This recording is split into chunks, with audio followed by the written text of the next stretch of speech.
Hi, I am Shahnaz. In this lecture, we are going to prove the Chinese remainder theorem.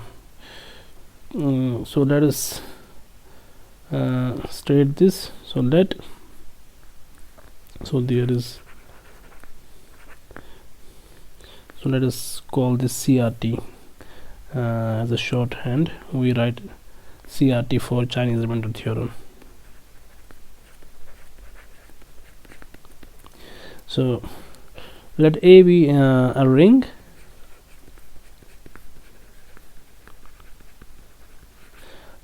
Remember that by ring we mean a commutative ring with identity element. And suppose I1 through In be ideals in A.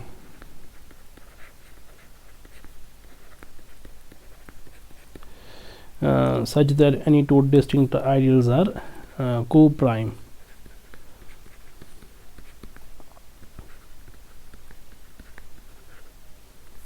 Such that I sub I and I sub j is 1 for all I not equal to j.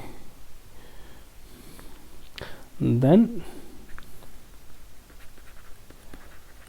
the first item is if we choose arbitrary elements, say a1 a2 through an in A, then we can always find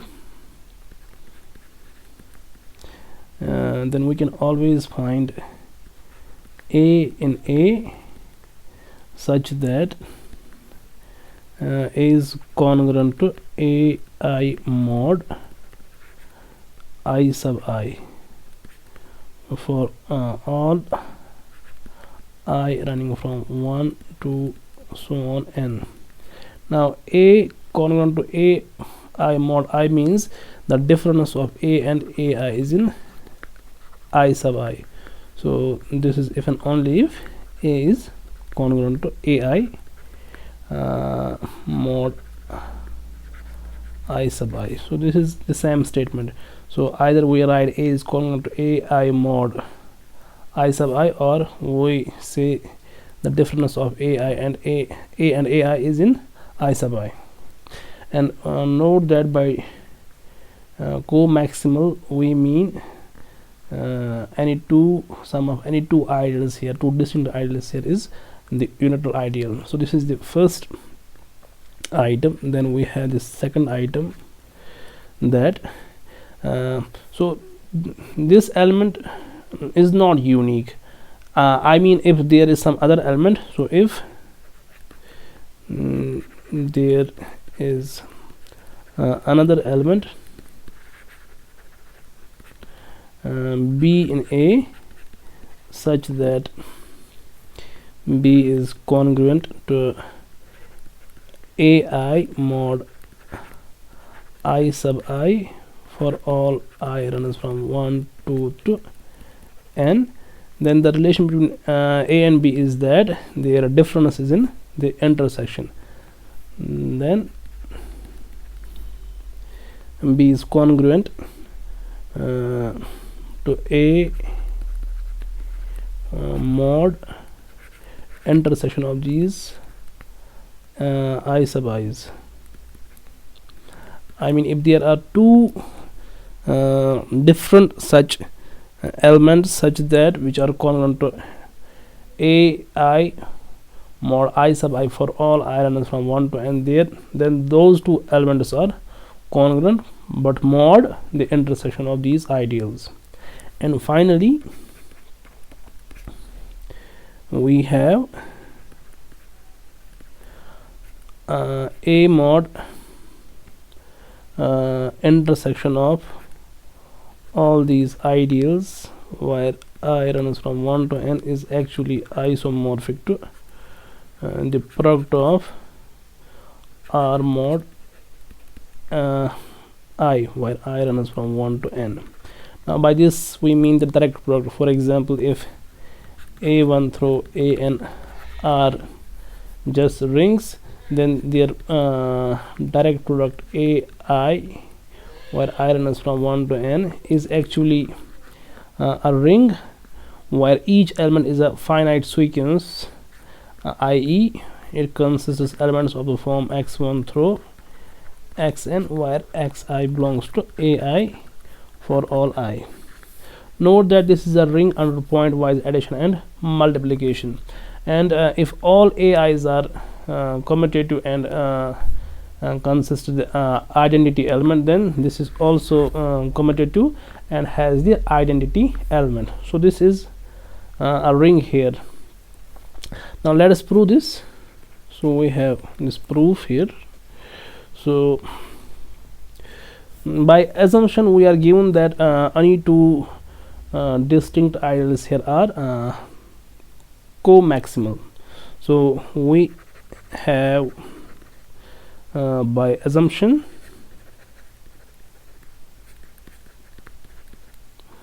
that say I1 plus ij, so this is equal to 1 only if j is not equal to I. So for all j runs from 2 to n, because distinct ideals are co-maximal. So that means there exists some element here and some element here whose sum is 1. So then there exists say xj in I sub 1 and yj in I sub j, such that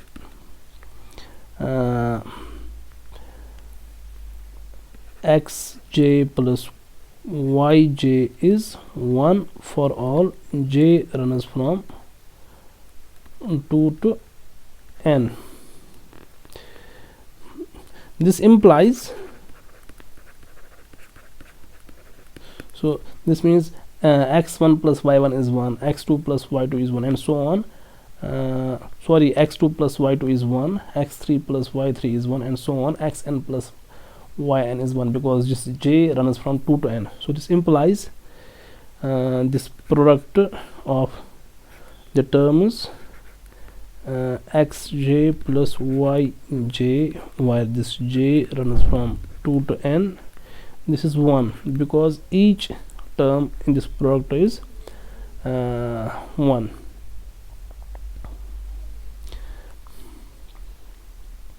Now let us keep this the equation first. So if we look at this product here, this right hand side of this equation, it consists, so there are n minus 1 such terms, so the product must contain 2 to the power n minus 1 terms, where each term is a product of n minus 1 elements chosen from this set, x2, x3, so on, xn, and then we have, so let us write this down here. So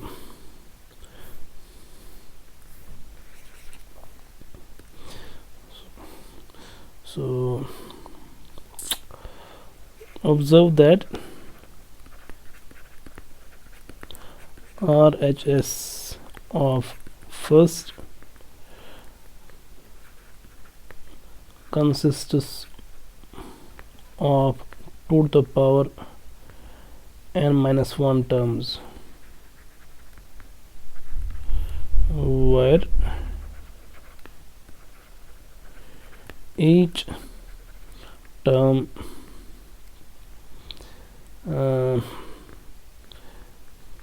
is the product of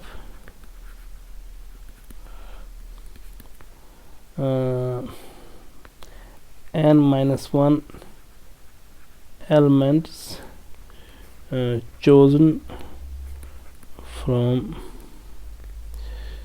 the set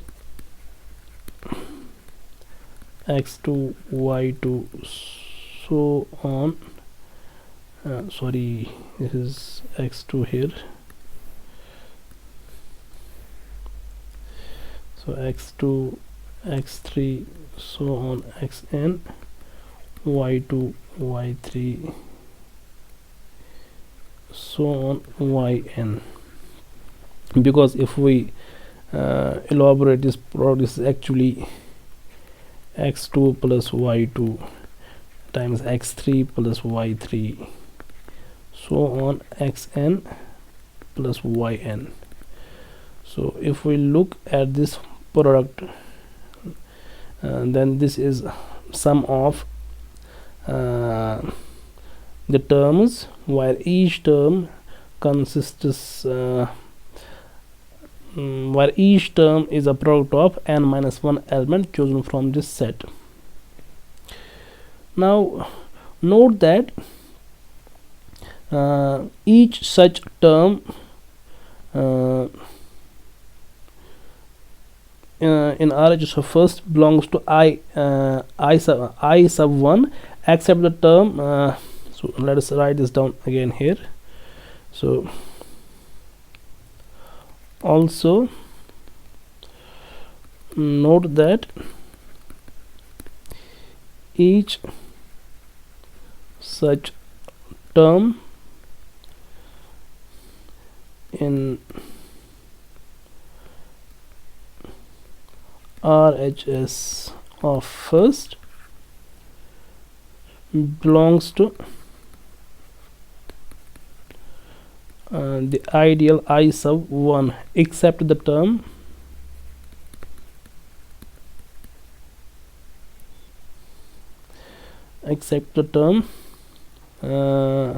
say C1, which is the product of these terms. So if we look at y2 times y3 times yn, so this is if we choose these n minus 1 elements. So this is y sub j, where this j runs from 1 to n, sorry 2 to n.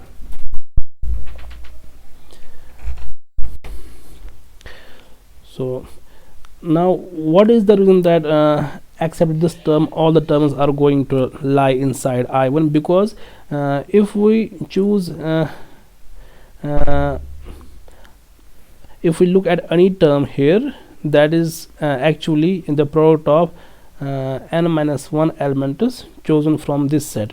Now if we look at any element except this element, which is the product of n minus 1 element chosen from this set, must contain some x sub I.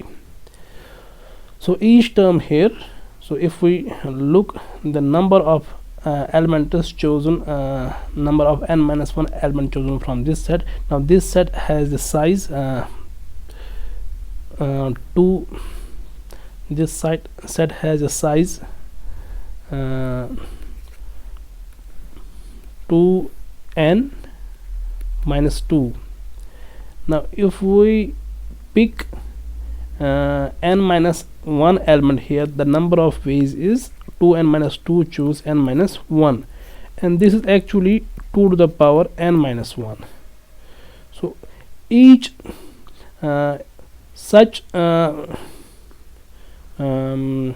mean if we pick n minus 1 elements from this set, that will be identified as a one term in this sum here. So each such term must contain some x sub I. If that is the case, then each term must belong to I1 except this term, because this term does not contain any term here. So this term consists only these n minus 1 element, and the number of ways to choose these n minus n1 elements from this set is only one. So there is only one such term which may not belong to I1, and rest of the terms except this term belong to I1. So this means, so hence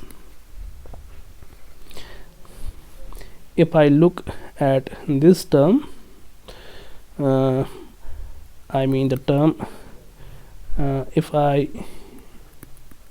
look at this term xj plus yj, and I subtract, so if I subtract 1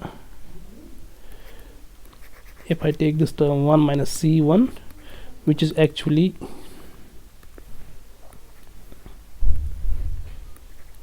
so we can replace 1 with this expression here, and c1 by this term here, j running from 1 to n yj.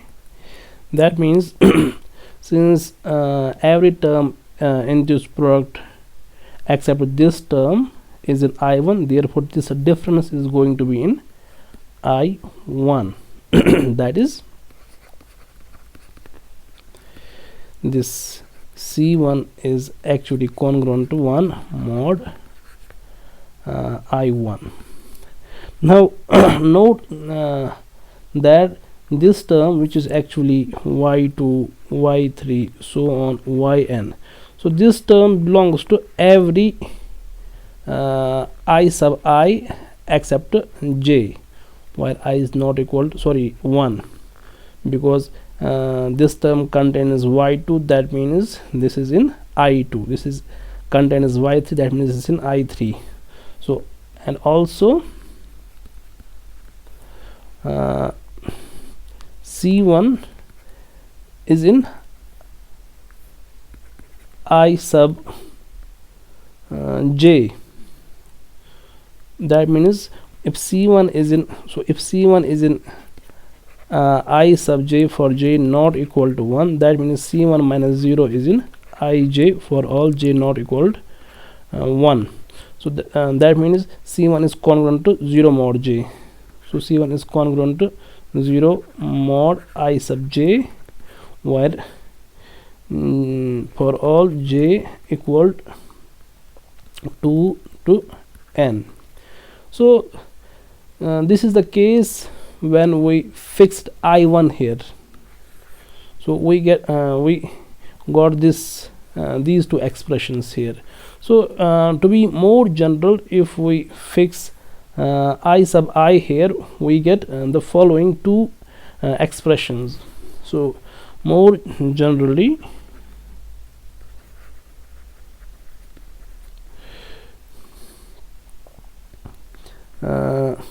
for all I equal for all I running from 1 to n, we can find, so in place of C1 we can find Ci with Ci being congruent to 1 mod I sub I and Ci being congruent to 0 mod ij, where so this is for all so this is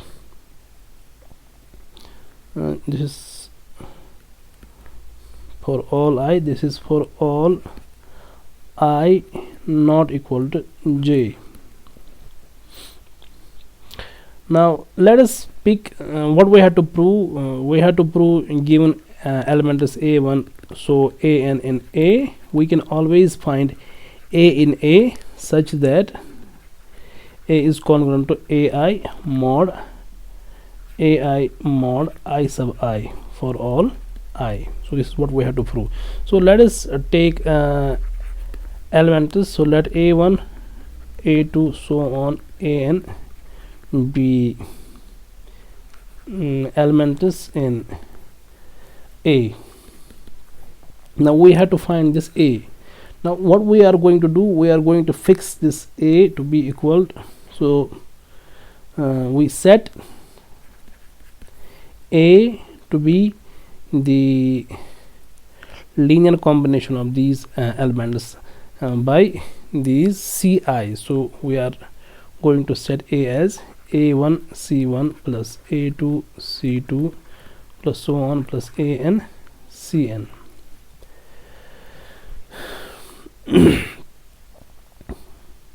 Now one should see here that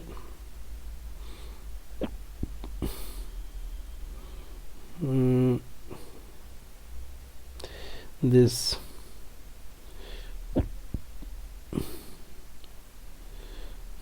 Now if this is the case, that means their difference, so their difference a minus this thing which is 0 belongs to ai. In other words, a is congruent to a1 c1 plus a2 c2 plus so on plus a n cn mod I sub I, because a minus this term here is actually 0 and 0 is in I sub I. That means this term is congruent to this term mod I sub I. Now so but one should remember that we are given that a is congruent to so one should see here that this ci is congruent to, so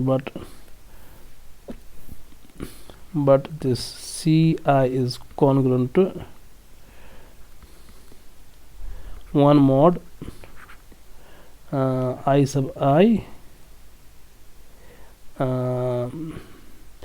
and ci is congruent to 0 mod I sub j, while j is not equal to I. So using these two conditions, so this is congruent to,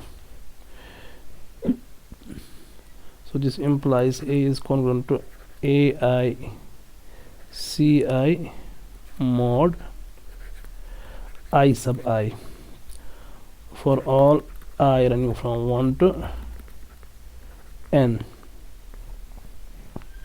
So if this is the case, but ci is congruent to 1 mod I sub I, so this implies a is congruent to ai mod I sub I, since this thing, since ci is congruent to 1 mod I. So this proves the item first. Now let us prove the item second. Now suppose for all I running from 1 to n, we have b in a such that b is congruent to ai mod I sub I. So if this is the case, this implies b is congruent to a mod I sub I, by since the congruent solution is transitive, and a being congruent to a mod I sub I and b being congruent to ai mod I sub I, that means b is congruent to a mod I sub I for all I goes to for all I running from 1 to n. So that is b minus a is in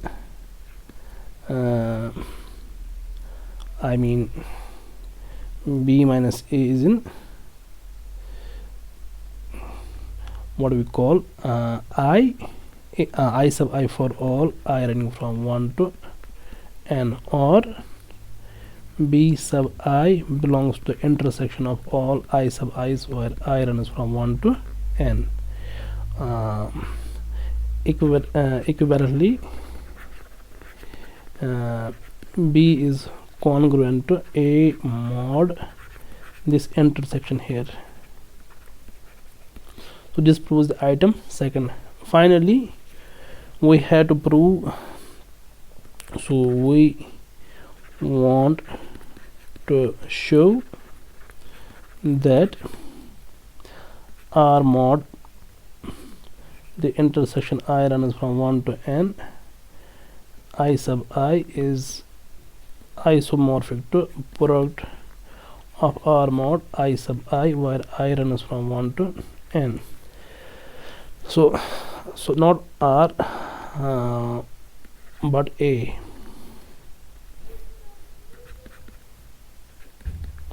So define a map.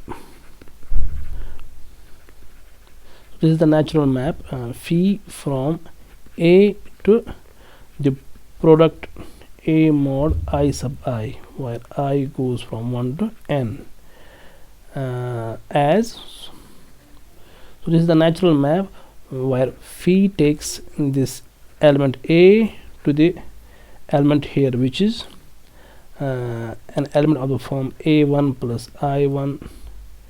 So this is a natural element here, since this contain the finite sequence of length L. So an element here must be of the form A1 plus I1, so on an plus in.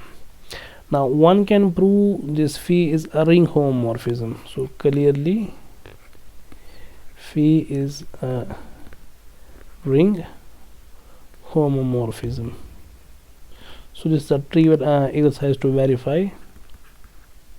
So one has to verify this. Now let us prove this is surjective. So claim phi is surjective.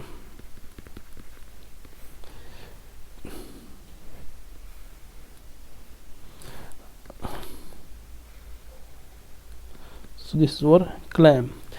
I mean, we have to take any arbitrary element here, and we have to show that element has a pre-image under phi. So let A1 plus I1, so on an plus in belongs to here product A mod I sub I, where I runs from 1 to n. So be any element.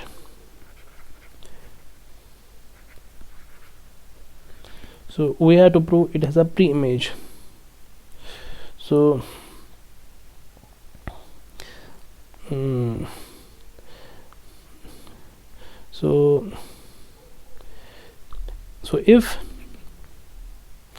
we have to show there is some element A such that f of A goes to this element here, A1 plus I1, so on n plus in. This is what we have to prove. So let us do this way. So take this element here. So then phi is surjective if and only if there exists A in A such that phi of A is A1 plus I1, so on an plus in. Now this phi of A is actually or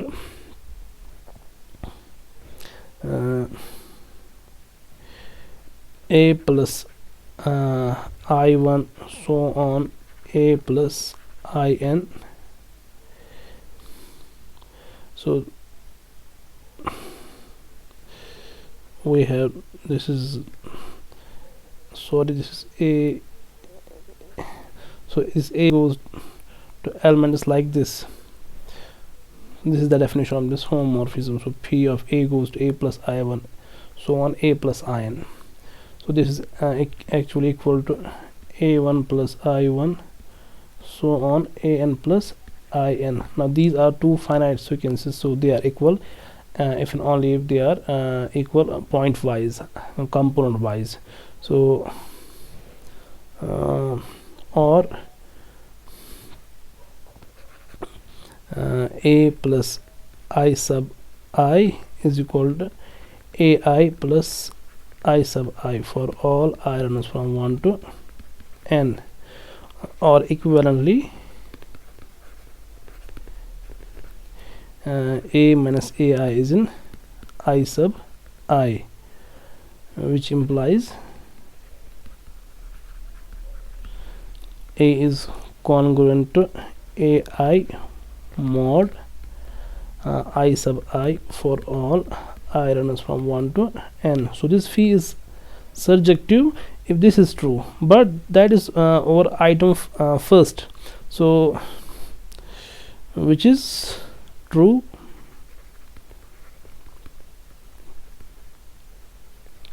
by item first, hence phi is surjective. Now let us invoke the first isomorphism theorem on rings. So then by first isomorphism theorem, and this a mod kernel of phi will be isomorphic to the ring, because this phi is surjection, so this will be isomorphic to this product here. Now to prove item third completely, we have to prove this kernel of phi is actually the intersection of all these ideals. So now kernel of phi is actually all those elements in A such that phi of A is the identity element here. Now the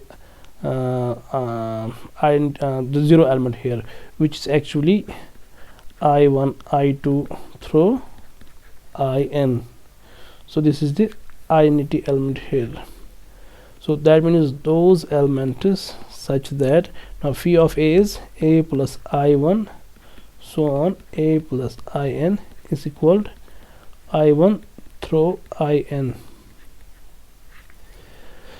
So this is true if and only if those A in A such that A plus I1 I sub I is AI for all I runners from 1 to n, because these two n tuples will be equal if they are equal point wise, component wise.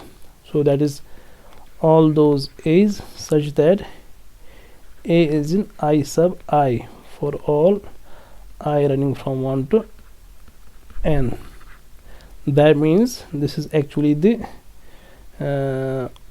those elements in A which belong to each I sub I, in particular which belong to the intersection of these ideals. So this proves that the kernel is actually the intersection of these ideals. So hence A mod, the A mod intersection of I sub I where I runs from 1 to n, this is actually isomorphic to A product of these rings where this I runs from 1 to n. So this proves the Chinese remainder theorem. Now we have a small corollary here. So this is actually the other variant of Chinese remainder theorem.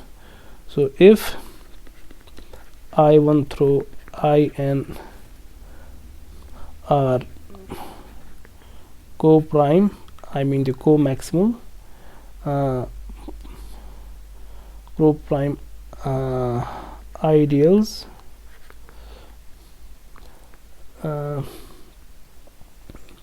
of A whenever I is not equal to J,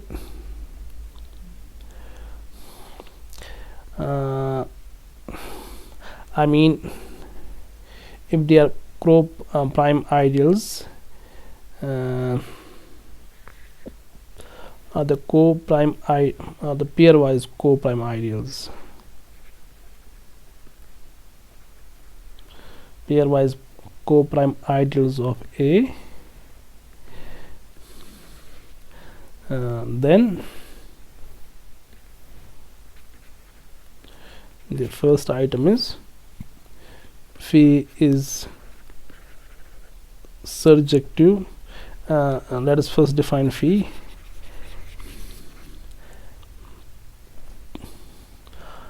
If these are the co-prime ideals of A and phi from A to the ring product of A mod AI, where I runs from 1 to n, be the natural ring homomorphism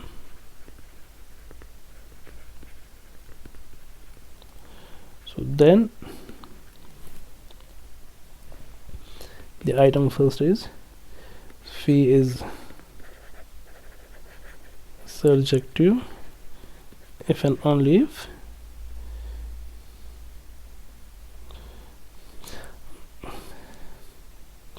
actually these, let us remove this condition here. Let us suppose I1 through I and R just ideals in A, so are the ideals in a ring A,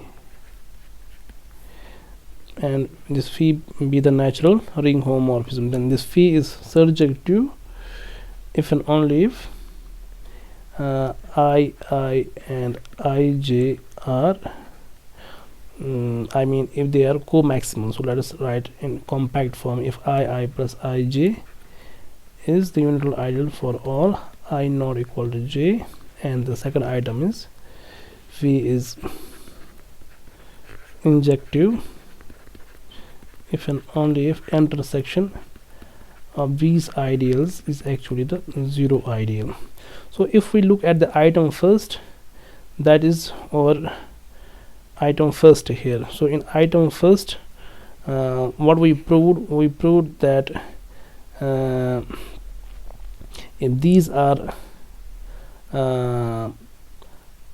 pairwise co-maximal, then we can always find for any n elements in A an element in A such that this condition is true.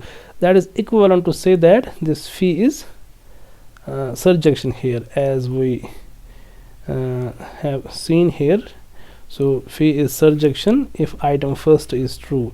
So that means this item first here is actually the item first in the above theorem. Now phi is injective means if and only if this kernel this intersection is this zero element here. Since we have proved here this kernel of phi is actually the intersection of all these prime ideals, so phi will be injective if this kernel of phi is the zero ideal. In other words, if this intersection is zero, that is the item second. So this follows from